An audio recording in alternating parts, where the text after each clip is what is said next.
Welcome to our channel BA learning. আজকে আমরা আলোচনা করব 2022 ডিএলএড মামলা নিয়ে, যেটার দিকে তাকিয়ে রয়েছে টেট পাস থেকে শুরু করে বর্তমানে কর্মরত প্রাথমিক শিক্ষক পর্যন্ত।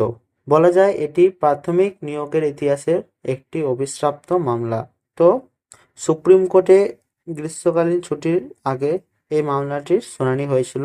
এরপর গত 2 মাস সুপ্রিম কোর্টের সামার ভ্যাকেশন থাকার দরুন এর কোনো শুনানি হয়নি। তো এই মামলাটি আবার 23 তারিখে উঠতে চলেছে। চলো দেখে নিই। দেখতে পাচ্ছ diary number 21287 of 2023, Soumen Pal versus Shrabani Nayak, present last listed on 23/7/2024।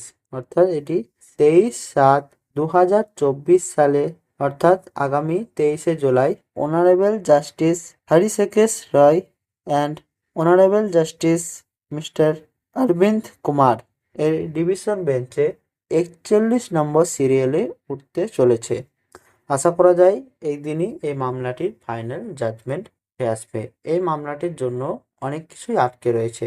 Third phase কাউন্সিলিংও এই মামলার জন্যই ওপরেই নির্ভর করছে।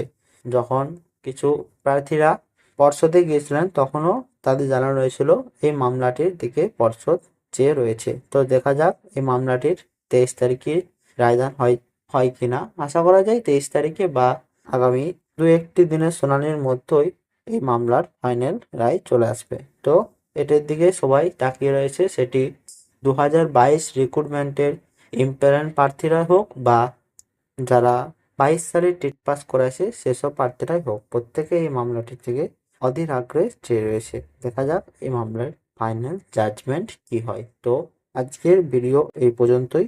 ভিডিওটি ভালো লাগলে একটি লাইক করে দিও এবং চ্যানেলটিকে সাবস্ক্রাইব করে দিও।